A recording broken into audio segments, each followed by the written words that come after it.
ಓಂ ಶಾಂತಿ. ತಾರೀಕು 5/2/2026 ಪ್ರಾತಃ ಮುರಳಿ. ಮಧುರ ಮಕ್ಕಳೇ, ನಿಮ್ಮನ್ನು ರಾವಣ ರಾಜ್ಯದಿಂದ ಮುಕ್ತ ಮಾಡಿ ಸದ್ಗತಿಯನ್ನು ಕೊಡಲು ನರಕವಾಸಿಗಳನ್ನು ಸ್ವರ್ಗವಾಸಿಗಳನ್ನಾಗಿ ಮಾಡಲು ತಂದೆಯು ಬಂದಿದ್ದಾರೆ. ಪ್ರಶ್ನೆ: ತಂದೆಯು ನೀವು ಭಾರತವಾಸಿ ಮಕ್ಕಳಿಗೆ ಯಾವ ಯಾವ ಸ್ಮೃತಿ ತರಿಸುತ್ತಾರೆ? ಉತ್ತರ: ಹೇ ಭಾರತವಾಸಿ ಮಕ್ಕಳೇ, ನೀವು ಸ್ವರ್ಗವಾಸಿಗಳಾಗಿದ್ದಿರಿ. ಇಂದಿಗೆ 5000 ವರ್ಷಗಳ ಮೊದಲು ಭಾರತವು ಸ್ವರ್ಗವಾಗಿತ್ತು. ಚಿನ್ನ ವಜ್ರದ ಮಹಲುಗಳಿತ್ತು. ನೀವು ಇಡೀ ವಿಶ್ವದ ಮಾಲೀಕರಾಗಿದ್ದಿರಿ. ಇಡೀ ಆಕಾಶ ಭೂಮಿ ಎಲ್ಲವೂ ನಿಮ್ಮದಾಗಿತ್ತು. ಭಾರತವು ಶಿವತಂದೆಯಿಂದ ಸ್ಥಾಪನೆ ಮಾಡಲ್ಪಟ್ಟ ಶಿವಾಲಯವಾಗಿತ್ತು. ಅಲ್ಲಿ ಪವಿತ್ರತೆ ಇತ್ತು. ಈಗ ಪುನಃ ಭಾರತವು ಈ ರೀತಿ ಆಗಲಿದೆ. ಗೀತೆ: ನಯನಹೀನರಿಗೆ ದಾರಿ ತೋರಿಸು ಪ್ರಭು. ಓಂ ಶಾಂತಿ. ಮಧುರಾತಿ ಮಧುರ ಆತ್ಮೀಯ ಮಕ್ಕಳು, ಗೀತೆಯನ್ನು ಕೇಳಿದಿರಿ. ಯಾರು ಹೇಳಿದರು? ಆತ್ಮಗಳ ತಂದೆ ಅಂದಾಗ ಆತ್ಮಿಕ ತಂದೆಗೆ ಆತ್ಮಿಕ ಮಕ್ಕಳು ಹೇಳಿದರು, ಹೇ ತಂದೆಯೇ. ಅವರಿಗೆ ಈಶ್ವರನೆಂದು ಹೇಳಲಾಗುತ್ತದೆ, ಪಿತನೆಂದು ಹೇಳಲಾಗುತ್ತದೆ. ಯಾವ ಪಿತ? ಪರಮಪಿತ. ಏಕೆಂದರೆ ಇಬ್ಬರು ತಂದೆಯರಿದ್ದಾರೆ. ಒಬ್ಬರು ಲೌಕಿಕ, ಇನ್ನೊಬ್ಬರು ಪಾರಲೌಕಿಕ. ಲೌಕಿಕ ತಂದೆಯ ಮಕ್ಕಳು ಪಾರಲೌಕಿಕ ತಂದೆಯನ್ನು ಹೇ ತಂದೆಯೇ ಎಂದು ಕರೆಯುತ್ತಾರೆ. ಒಳ್ಳೆಯದು. ತಂದೆಯ ಹೆಸರು ಶಿವ. ಅವರಿಗೆ ನಿರಾಕಾರನೆಂದು ಪೂಜೆ ಮಾಡಲಾಗುತ್ತದೆ. ಅವರಿಗೆ ಪಾರಲೌಕಿಕ ತಂದೆ ಎಂದು ಹೇಳಲಾಗುತ್ತದೆ. ಲೌಕಿಕ ತಂದೆಗೆ ಸುಪ್ರೀಂ ಎಂದು ಹೇಳಲಾಗುವುದಿಲ್ಲ. ಎಲ್ಲ ಆತ್ಮರ ಶ್ರೇಷ್ಠಾತಿ ಶ್ರೇಷ್ಠ ತಂದೆಯೂ ಒಬ್ಬರೇ ಆಗಿದ್ದಾರೆ. ಎಲ್ಲಾ ಜೀವಾತ್ಮರು ಆ ತಂದೆಯನ್ನು ನೆನಪು ಮಾಡುತ್ತಾರೆ. ಆತ್ಮಗಳು ನಮ್ಮ ತಂದೆ ಯಾರೆಂಬುದನ್ನು ಮರೆತು ಹೋಗಿದ್ದಾರೆ.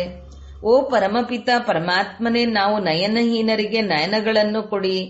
ಅದರಿಂದ ನಾವು ನಮ್ಮ ತಂದೆಯನ್ನು ತಿಳಿದುಕೊಳ್ಳಬೇಕು. ಭಕ್ತಿ ಮಾರ್ಗದ ಗೊಂದಲಗಳಿಂದ ಬಿಡಿಸಿ ಎಂದು ಕರೆಯುತ್ತಾರೆ.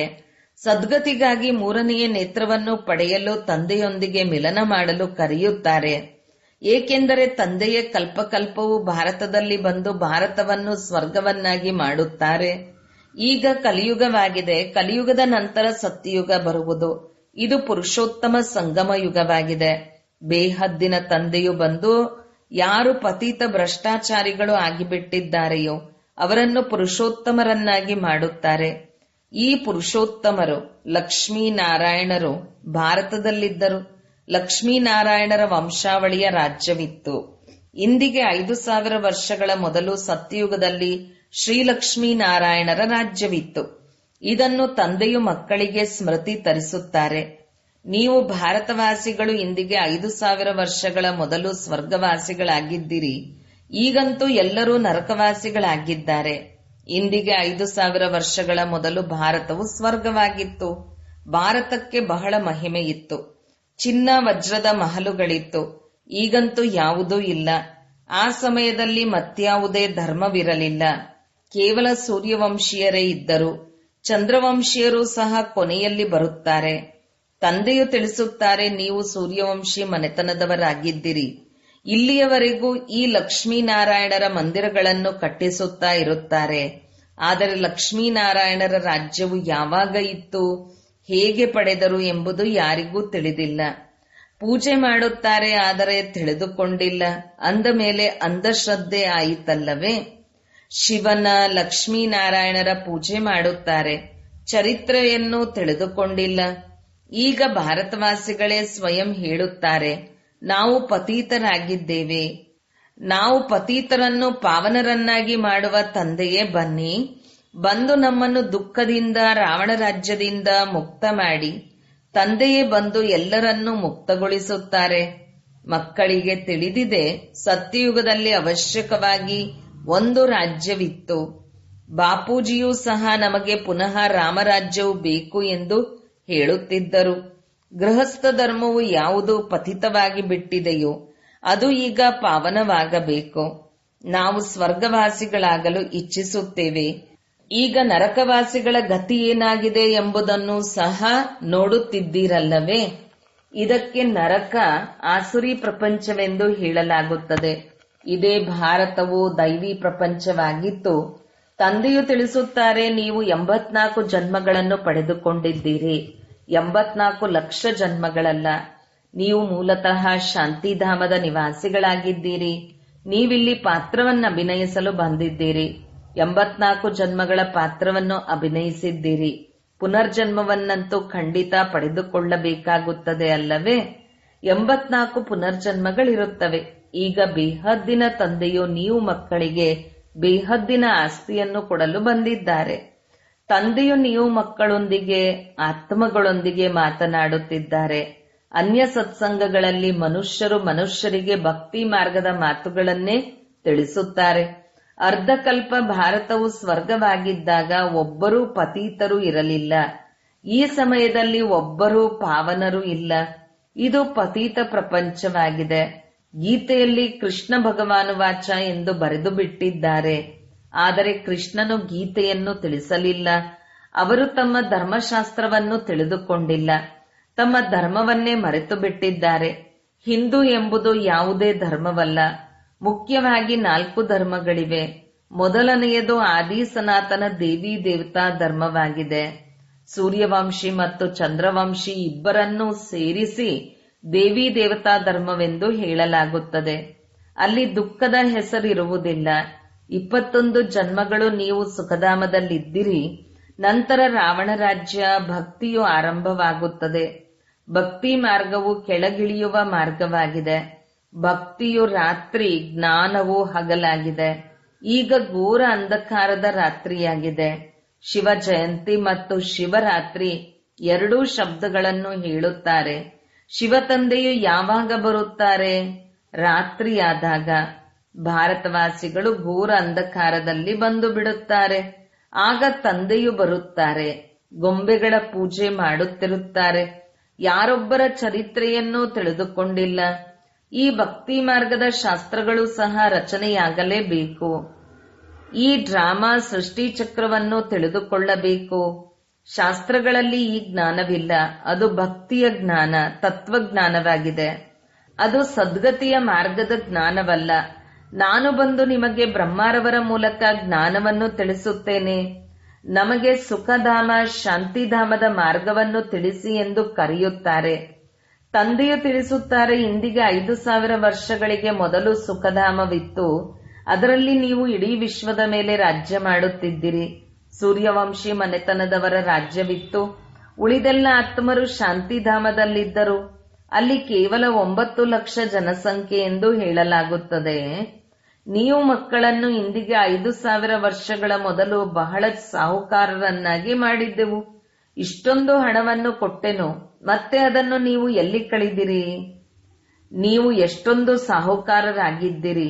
ಭಾರತವೇ ಎಲ್ಲಕ್ಕಿಂತ ಶ್ರೇಷ್ಠಾತಿ ಶ್ರೇಷ್ಠ ಖಂಡವಾಗಿದೆ. ವಾಸ್ತವದಲ್ಲಿ ಎಲ್ಲರ ತೀರ್ಥಸ್ಥಾನವಾಗಿದೆ. ಏಕೆಂದರೆ ಪತೀತ ಪಾವನ ತಂದೆಯ ಜನ್ಮಸ್ಥಾನವಾಗಿದೆ. ಯಾವುದೆಲ್ಲ ಧರ್ಮದವರಿದ್ದಾರೆಯೋ ಎಲ್ಲರ ಸದ್ಗತಿಯನ್ನು ತಂದೆಯು ಮಾಡುತ್ತಾರೆ.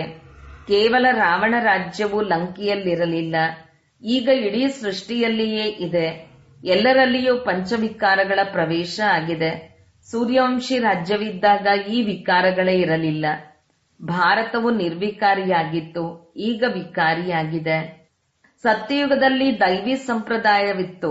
ಮತ್ತೆ ಅವರು 84 ಜನ್ಮಗಳನ್ನು ಪಡೆದುಕೊಂಡು ಈಗ ಆಸುರಿ ಸಂಪ್ರದಾಯದವರು ಆಗಿದ್ದಾರೆ.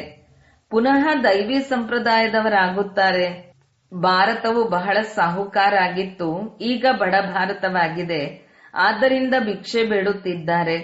ತಂದೆಯು ತಿಳಿಸುತ್ತಾರೆ, ನೀವು ಎಷ್ಟೊಂದು ಸಾಹುಕಾರರಾಗಿದ್ದೀರಿ. ನಿಮ್ಮಂತಹ ಸುಖ ಯಾರಿಗೂ ಸಿಗಲು ಸಾಧ್ಯವಿಲ್ಲ. ನೀವು ಇಡೀ ವಿಶ್ವದ ಮಾಲೀಕರಾಗಿದ್ದೀರಿ. ಭೂಮಿ, ಆಕಾಶ ಎಲ್ಲವೂ ನಿಮ್ಮದಾಗಿತ್ತು. ತಂದೆಯು ಸ್ಮೃತಿ ತರಿಸುತ್ತಾರೆ, ಭಾರತವು ಶಿವತಂದೆಯಿಂದ ಸ್ಥಾಪನೆ ಮಾಡಲ್ಪಟ್ಟ ಶಿವಾಲಯವಾಗಿತ್ತು. ಅಲ್ಲಿ ಪವಿತ್ರತೆ ಇತ್ತು.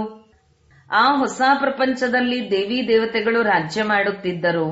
ಭಾರತವಾಸಿಗಳು ಇದನ್ನು ತಿಳಿದುಕೊಂಡಿಲ್ಲ. ರಾಧೇಕೃಷ್ಣರಿಗೆ ಪರಸ್ಪರ ಸಂಬಂಧವೇನು? ಇಬ್ಬರೂ ಬೇರೆ ಬೇರೆ ರಾಜಧಾನಿಯವರಾಗಿದ್ದರು ಮತ್ತು ಸ್ವಯಂವರದ ನಂತರ ಲಕ್ಷ್ಮೀನಾರಾಯಣರಾಗಿದ್ದಾರೆ. ಈ ಜ್ಞಾನವು ಯಾವುದೇ ಮನುಷ್ಯರಲ್ಲಿ ಇಲ್ಲ. ಪರಮಪಿತ ಪರಮಾತ್ಮನೇ ಜ್ಞಾನ ಸಾಗರನಾಗಿದ್ದಾರೆ. ಅವರೇ ನಮಗೆ ಈ ಆತ್ಮೀಕ ಜ್ಞಾನವನ್ನು ಕೊಡುತ್ತಾರೆ. ಈ ಆಧ್ಯಾತ್ಮಿಕ ಜ್ಞಾನವನ್ನು ಒಬ್ಬ ತಂದೆಯೇ ಕೊಡಲು ಸಾಧ್ಯ. ಈಗ ತಂದೆಯು ತಿಳಿಸುತ್ತಾರೆ, ಮಕ್ಕಳೇ ಆತ್ಮಾಭಿಮಾನಿಯಾಗಿ ಪರಮಪಿತ ಪರಮಾತ್ಮನಾದ ನಾನು ಶಿವನನ್ನು ನೆನಪು ಮಾಡಿ ನೆನಪಿನಿಂದಲೇ ಸತೋಪ್ರಧಾನರಾಗುತ್ತೀರಿ. ನೀವಿಲ್ಲಿ ಮನುಷ್ಯರಿಂದ ದೇವತೆ ಅಥವಾ ಪತೀತರಿಂದ ಪಾವನರಾಗುವುದಕ್ಕಾಗಿ ಬರುತ್ತೀರಿ. ಈಗ ಇದು ರಾವಣ ರಾಜ್ಯವಾಗಿದೆ. ಭಕ್ತಿ ಮಾರ್ಗದಲ್ಲಿ ರಾವಣ ರಾಜ್ಯವು ಆರಂಭವಾಗುತ್ತದೆ. ರಾವಣನು ಕೇವಲ ಒಬ್ಬ ಸೀತೆಯನ್ನು ಅಪಹರಿಸಲಿಲ್ಲ. ನೀವೆಲ್ಲರೂ ಭಕ್ತಿ ಮಾಡುವವರು ರಾವಣನ ಮುಷ್ಟಿಯಲ್ಲಿದ್ದೀರಿ. ಇಡೀ ಸೃಷ್ಟಿಯು ಪಂಚವಿಕಾರಗಳೆಂಬ ರಾವಣನ ಬಂಧನದಲ್ಲಿದೆ. ಎಲ್ಲರೂ ಶೋಕವಾಟಿಕೆಯಲ್ಲಿ ದುಃಖಿಯಾಗಿದ್ದಾರೆ. ತಂದೆಯು ಬಂದು ಎಲ್ಲರನ್ನೂ ಮುಕ್ತಗೊಳಿಸುತ್ತಾರೆ. ಈಗ ತಂದೆಯು ಪುನಃ ಸ್ವರ್ಗವನ್ನು ಸ್ಥಾಪಿಸುತ್ತಿದ್ದಾರೆ. ಯಾರಿಗೆ ಈಗ ಬಹಳಷ್ಟು ಹಣವಿದೆಯೋ ಅವರು ಸ್ವರ್ಗದಲ್ಲಿದ್ದಾರೆ ಎಂದಲ್ಲ, ಈಗ ಇರುವುದೇ ನರಕ. ಎಲ್ಲರೂ ಪತೀತರಾಗಿದ್ದಾರೆ. ಆದ್ದರಿಂದ ಗಂಗೆಯಲ್ಲಿ ಹೋಗಿ ಸ್ನಾನ ಮಾಡುತ್ತಾರೆ. ಗಂಗೆಯು ಪತೀತ ಪಾವನಿ ಎಂದು ತಿಳಿಯುತ್ತಾರೆ. ಆದರೆ ಯಾರೂ ಪಾವನರಾಗುವುದಿಲ್ಲ. ತಂದೆಗೆ ಪತೀತ ಪಾವನನೆಂದು ಹೇಳಲಾಗುತ್ತದೆ, ನದಿಗಳಲ್ಲ. ಇವೆಲ್ಲವೂ ಭಕ್ತಿ ಮಾರ್ಗವಾಗಿದೆ. ತಂದೆಯೇ ಬಂದು ಈ ಮಾತುಗಳನ್ನು ತಿಳಿಸುತ್ತಾರೆ. ಇದನ್ನಂತೂ ನೀವು ತಿಳಿದುಕೊಂಡಿದ್ದೀರಿ. ಒಬ್ಬರು ಲೌಕಿಕ ತಂದೆಯಾಗಿದ್ದಾರೆ, ಇನ್ನೊಬ್ಬರು ಪ್ರಜಾಪಿತ ಬ್ರಹ್ಮ ಅಲೌಕಿಕ ತಂದೆಯಾಗಿದ್ದಾರೆ, ಇವರು ಪಾರಲೌಕಿಕ ತಂದೆಯಾಗಿದ್ದಾರೆ. ಮೂವರು ತಂದೆಯರಿದ್ದಾರೆ. ಪ್ರಜಾಪಿತ ಬ್ರಹ್ಮನ ಮೂಲಕ ಬ್ರಾಹ್ಮಣರನ್ನು ಸ್ಥಾಪನೆ ಮಾಡುತ್ತಾರೆ. ಬ್ರಾಹ್ಮಣರನ್ನು ದೇವತೆಗಳನ್ನಾಗಿ ಮಾಡಲು ರಾಜಯೋಗವನ್ನು ಕಲಿಸುತ್ತಾರೆ. ತಂದೆಯು ಒಂದೇ ಬಾರಿ ಬಂದು ಆತ್ಮರಿಗೆ ರಾಜಯೋಗವನ್ನು ಕಲಿಸುತ್ತಾರೆ. ಆತ್ಮಗಳು ಪುನರ್ಜನ್ಮವನ್ನು ಪಡೆದುಕೊಳ್ಳುತ್ತದೆ. ನಾನು ಒಂದು ಶರೀರವನ್ನು ಬಿಟ್ಟು ಇನ್ನೊಂದನ್ನು ಪಡೆದುಕೊಳ್ಳುತ್ತೇನೆಂದು ಆತ್ಮವೇ ಹೇಳುತ್ತದೆ.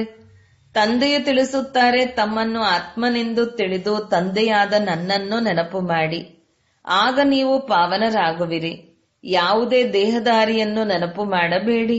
ಈಗ ಇದು ಮೃತ್ಯುಲೋಕದ ಅಂತ್ಯವಾಗಿದೆ. ಅಮರಲೋಕದ ಸ್ಥಾಪನೆಯಾಗುತ್ತದೆ. ಉಳಿದೆಲ್ಲ ಅನೇಕ ಧರ್ಮಗಳು ಸಮಾಪ್ತಿಯಾಗುತ್ತವೆ. ಸತ್ಯಯುಗದಲ್ಲಿ ಒಂದೇ ದೇವತಾ ಧರ್ಮವಿತ್ತು. ನಂತರ ತ್ರೇತಾಯುಗದಲ್ಲಿ ಚಂದ್ರವಂಶಿ ರಾಮ ಸೀತೆಯರಿದ್ದರು. ನೀವು ಮಕ್ಕಳಿಗೆ ಇಡೀ ಚಕ್ರದ ನೆನಪನ್ನು ತರಿಸುತ್ತಾರೆ. ಶಾಂತಿಧಾಮ ಸುಖಧಾಮವನ್ನು ತಂದೆಯೇ ಸ್ಥಾಪನೆ ಮಾಡುತ್ತಾರೆ. ಮನುಷ್ಯರು ಮನುಷ್ಯರಿಗೆ ಸದ್ಗತಿ ನೀಡಲು ಸಾಧ್ಯವಿಲ್ಲ.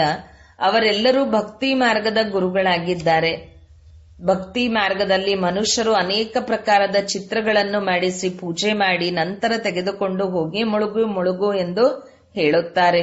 ಬಹಳ ಪೂಜೆ ಮಾಡುತ್ತಾರೆ, ತಿನ್ನಿಸುತ್ತಾರೆ, ಕುಡಿಸುತ್ತಾರೆ. ತಿನ್ನುವುದಂತೂ ಬ್ರಾಹ್ಮಣರೇ. ಇದಕ್ಕೆ ಗೊಂಬೆ ಪೂಜೆ ಎಂದು ಹೇಳಲಾಗುತ್ತದೆ. ಎಷ್ಟೊಂದು ಅಂಧಶ್ರದ್ಧೆ ಇದೆ. ಈಗ ಅವರಿಗೆ ತಿಳಿಸುವವರು ಯಾರು? ತಂದೆಯು ತಿಳಿಸುತ್ತಾರೆ, ನೀವೀಗ ಈಶ್ವರೀಯ ಸಂಪ್ರದಾಯದವರಾಗಿದ್ದೀರಿ. ತಂದೆಯಿಂದ ರಾಜಯೋಗವನ್ನು ಕಲಿಯುತ್ತಿದ್ದೀರಿ. ರಾಜಧಾನಿಯು ಸ್ಥಾಪನೆಯಾಗುತ್ತಿದೆ. ಪ್ರಜೆಗಳು ಬಹಳ ತಯಾರಾಗುವರು. ಕೋಟಿಯಲ್ಲಿ ಕೆಲವರೇ ರಾಜರಾಗುತ್ತಾರೆ. ಸತ್ಯಯುಗಕ್ಕೆ ಹೂವಿನ ಉದ್ಯಾನವನ ಎಂದು ಹೇಳಲಾಗುತ್ತದೆ. ಈಗ ಮುಳ್ಳಿನ ಕಾಡಾಗಿದೆ. ಈ ರಾವಣ ರಾಜ್ಯವು ಬದಲಾಗುತ್ತಿದೆ. ವಿನಾಶವಾಗಲೇಬೇಕಾಗಿದೆ. ಈ ಜ್ಞಾನವು ಕೇವಲ ನೀವು ಬ್ರಾಹ್ಮಣರಿಗೆ ಸಿಗುತ್ತದೆ. ಲಕ್ಷ್ಮೀನಾರಾಯಣರಿಗೂ ಸಹ ಜ್ಞಾನ ಇರುವುದಿಲ್ಲ. ಈ ಜ್ಞಾನವು ಪ್ರಾಯಲೋಪವಾಗಿ ಬಿಡುತ್ತದೆ. ಭಕ್ತಿಯಲ್ಲಿ ಯಾರು ತಂದೆಯನ್ನು ತಿಳಿದುಕೊಂಡಿಲ್ಲ, ತಂದೆಯೇ ರಚಯಿತನಾಗಿದ್ದಾರೆ. ಬ್ರಹ್ಮ ವಿಷ್ಣು ಶಂಕರರು ರಚನೆಯಾಗಿದ್ದಾರೆ. ಪರಮಾತ್ಮನು ಸರ್ವವ್ಯಾಪಿ ಎಂದು ಹೇಳುವುದಾದರೆ ಎಲ್ಲರೂ ತಂದೆಯರಾಗುತ್ತಾರೆ. ಆಸ್ತಿಯ ಹಕ್ಕು ಇರುವುದಿಲ್ಲ. ತಂದೆಯಂತೂ ಬಂದು ಎಲ್ಲ ಮಕ್ಕಳಿಗೆ ಆಸ್ತಿಯನ್ನು ಕೊಡುತ್ತಾರೆ. ಸರ್ವರ ಸದ್ಗತಿದಾತನು ಒಬ್ಬರೇ ತಂದೆಯಾಗಿದ್ದಾರೆ. ಇದನ್ನು ತಿಳಿಸಿದ್ದಾರೆ. ಯಾರು ಮೊಟ್ಟಮೊದಲು ಸತ್ಯಯುಗದಲ್ಲಿ ಬರುವರೋ ಅವರೇ 84 ಜನ್ಮಗಳನ್ನು ಪಡೆದುಕೊಳ್ಳುತ್ತಾರೆ. ಕ್ರಿಶ್ಚಿಯನ್ನರದು ಎಷ್ಟು ಜನ್ಮಗಳಿರಬಹುದು? ಏಕೆಂದರೆ 40 ಜನ್ಮಗಳಿರಬಹುದು. ಒಬ್ಬ ಭಗವಂತನನ್ನು ಹುಡುಕುವುದಕ್ಕಾಗಿ ಎಷ್ಟೊಂದು ಅಲೆದಾಡುತ್ತಾರೆ. ನೀವೀಗ ಅಲೆದಾಡುವುದಿಲ್ಲ. ನೀವು ಕೇವಲ ಒಬ್ಬ ತಂದೆಯನ್ನು ನೆನಪು ಮಾಡಬೇಕು. ಇದು ನೆನಪಿನ ಯಾತ್ರೆಯಾಗಿದೆ. ಇದು ಪತೀತ ಪಾವನ ಈಶ್ವರನ ವಿಶ್ವವಿದ್ಯಾಲಯವಾಗಿದೆ. ನಿಮ್ಮ ಆತ್ಮವು ಓದುತ್ತದೆ. ಸಾಧು ಸಂತರು ಆತ್ಮ ನಿರ್ಲೇಪವೆಂದು ಹೇಳಿಬಿಡುತ್ತಾರೆ. ಅರೆ, ಆತ್ಮವು ಕರ್ಮದ ಅನುಸಾರವೇ ಇನ್ನೊಂದು ಜನ್ಮವನ್ನು ಪಡೆದುಕೊಳ್ಳುತ್ತದೆ. ಆತ್ಮವೇ ಒಳ್ಳೆಯ ಅಥವಾ ಕೆಟ್ಟ ಕರ್ಮ ಮಾಡುತ್ತದೆ. ಈ ಸಮಯದಲ್ಲಿ ನಿಮ್ಮ ಕರ್ಮವು ವಿಕರ್ಮವಾಗುತ್ತದೆ. ಸತ್ಯಯುಗದಲ್ಲಿ ಕರ್ಮವು ಅಕರ್ಮವಾಗುತ್ತದೆ.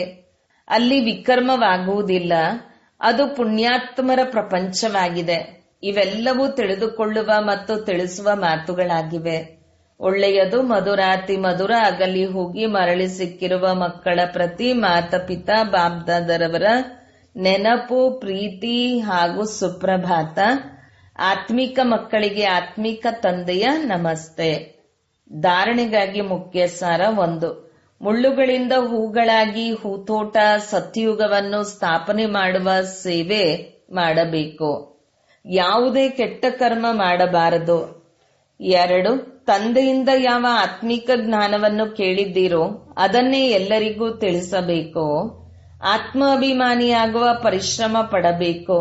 ಒಬ್ಬ ತಂದೆಯನ್ನೇ ನೆನಪು ಮಾಡಬೇಕು, ಯಾವುದೇ ದೇಹಧಾರಿಯನ್ನಲ್ಲ. ವರದಾನ: ಹೊಗಳಿಕೆ, ತೆಗಳಿಕೆ, ಜಯ ಪರಾಜಯದಲ್ಲಿ ಸಮಾನ ಸ್ಥಿತಿಯನ್ನಾಗಿ ಇಟ್ಟುಕೊಳ್ಳುವಂತಹ ತಂದೆಯ ಸಮಾನ, ಸಂಪನ್ನ ಅಥವಾ ಸಂಪೂರ್ಣ ಭವ.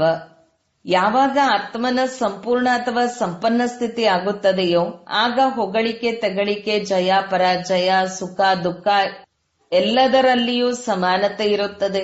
ದುಃಖದಲ್ಲಿಯೂ ಮುಖಪುಟ ಅಥವಾ ಮಸ್ತಕದಲ್ಲಿ ದುಃಖದ ಪ್ರಕಂಪನಗಳು ಬದಲು ಸುಖ ಅಥವಾ ಹರ್ಷಿತವಾಗಿರುವ ಪ್ರಕಂಪನಗಳು ಕಾಣಿಸಲಿ. ತೆಗಳಿಕೆ ಕೇಳಿಸಿಕೊಳ್ಳುತ್ತಿದ್ದರೂ ಇದು ನಿಂದನೆಯಲ್ಲ, ಸಂಪೂರ್ಣ ಸ್ಥಿತಿಯನ್ನು ಪರಿಪಕ್ವ ಮಾಡುವುದಕ್ಕಾಗಿ ಮಹಿಮಾ ಯೋಗ್ಯ ಶಬ್ದವಾಗಿದೆ ಎಂದು ಅನುಭವವಾಗಲಿ. ಇಂತಹ ಸಮಾನತೆ ಇದ್ದಾಗಲೇ ತಂದೆಯ ಸಮಾನ ಎಂದು ಹೇಳಲಾಗುವುದು. ವೃತ್ತಿಯಲ್ಲಿ ಸ್ವಲ್ಪವೂ ಇವರು ಶತ್ರುವಾಗಿದ್ದಾರೆ, ನಿಂದನೆ ಮಾಡುವವರು ಆಗಿದ್ದಾರೆ ಮತ್ತು ಇವರ ಮಹಿಮೆ ಮಾಡುವವರೆಂದು ಬರಬಾರದು. ಸ್ಲೋಗನ್: ನಿರಂತರ ಯೋಗಾಭ್ಯಾಸದ ಮೇಲೆ ಗಮನ ಕೊಡುತ್ತೀರೆಂದರೆ ಮೊದಲ ದರ್ಜೆ ಫಸ್ಟ್ ಡಿವಿಷನ್ ಅಲ್ಲಿ ಅಂಕಗಳು ಸಿಗುತ್ತವೆ. ಅವ್ಯಕ್ತ ಸೂಚನೆ: ಏಕತೆ ಮತ್ತು ವಿಶ್ವಾಸದ ಗುಣಲಕ್ಷಣಗಳ ಮೂಲಕ ಸಫಲತಾ ಸಂಪನ್ನರಾಗಿ. ಬ್ರಾಹ್ಮಣ ಪರಿವಾರದ ವಿಶೇಷತೆಯಾಗಿದೆ ಅನೇಕರಿದ್ದರೂ ಒಬ್ಬರೇ. ನಿಮ್ಮ ಎಲ್ಲಾ ಸೇವಾ ಕೇಂದ್ರಗಳ ವೈಬ್ರೇಷನ್ ಹೀಗಿರಲಿ, ಎಲ್ಲರಿಗೂ ಅನುಭವವಾಗಲಿ. ಇವರು ಅನೇಕರಲ್ಲ, ಆದರೆ ಒಬ್ಬರೇ ಆಗಿದ್ದಾರೆ. ನಿಮ್ಮ ಏಕತೆಯ ವೈಬ್ರೇಷನ್ ಇಡೀ ವಿಶ್ವದಲ್ಲಿ ಒಂದು ಧರ್ಮ, ಒಂದು ರಾಜ್ಯ ಸ್ಥಾಪನೆ ಮಾಡುತ್ತದೆ. ಅಂದಾಗ ವಿಶೇಷ ಗಮನ ಕೊಟ್ಟು ಭಿನ್ನತೆಯನ್ನು ಅಳಿಸಿ ಏಕತೆಯನ್ನು ತರಬಾರದು. ಓಂ ಶಾಂತಿ.